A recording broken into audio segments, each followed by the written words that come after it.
Hello mga ka-MU! Welcome to Murang Ulam! Isa na namang gulay recipe na napakamura at ang sarap kahit walang karne. Ito, ikat na natin ng maliliit ang sitaw, carrot, white onion, at 2 itlog gagamit tayo. So first, ang itlog, lagyan natin ng asin,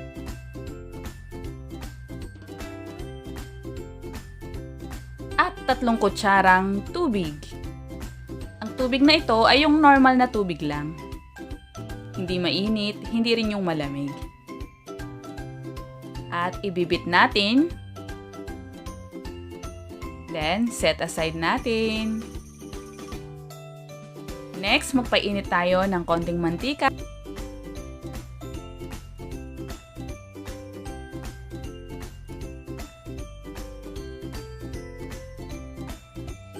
Unahing ilagay ang sibuyas,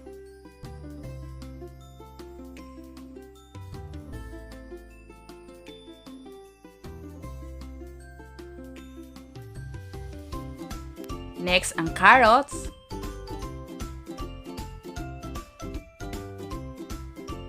patuloy lamang na haluin ito sa loob ng 1 hanggang 2 minuto.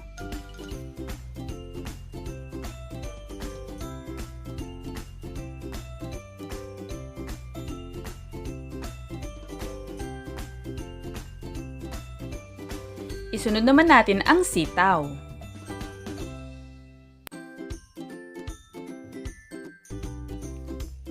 Halu-haluin lang ito mga 2 hanggang 3 minuto.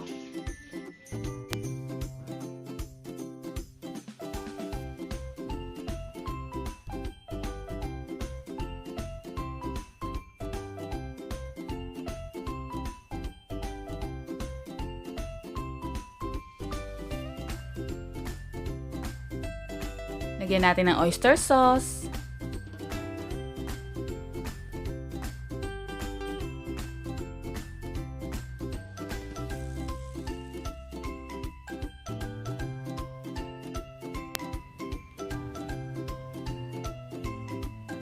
At timplahan na natin ng asin at paminta.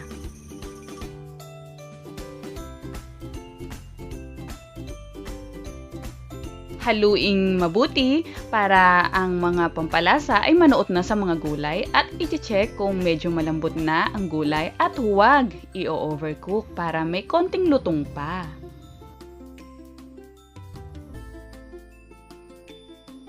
Ilagay natin sa gitna ang mga gulay.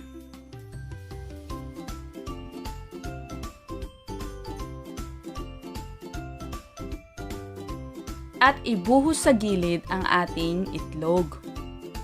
Alam niyo po ba kung bakit? Wala lang, trip ko lang yan. Actually, pwede nyo namang ilagay ng diretso na yan. Nag-inarte lang ako.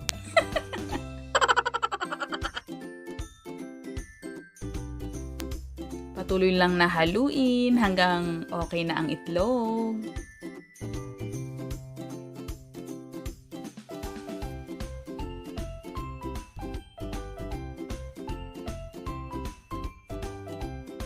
Next, magpiprito tayo ng paborito nating isda. So kayo mga ka-MU, depende sa isda na paborito ninyo kung ano ang gusto nyo.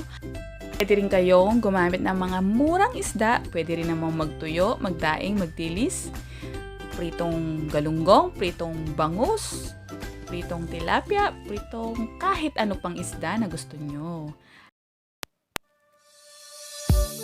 Narito na ang ating stir-fried meatless veggie.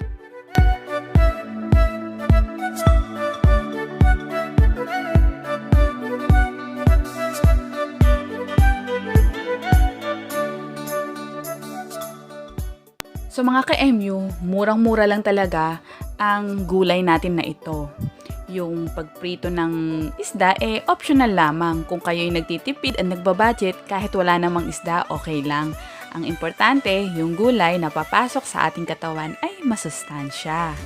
So, ang nagastos ko sa gulay recipe na ito, hindi umabot sa 60 pesos. At Tatlo kaming kumain, may natira pa. Pagdating naman sa isda, optional po ito. At ito ay yung natira lamang doon sa niluto kong sinigang na isda sa kalamansi. Diba? Ang tipid. For more tipid ulam ideas, please don't forget to share, like, and subscribe sa Murang Ulam. Thank you for watching!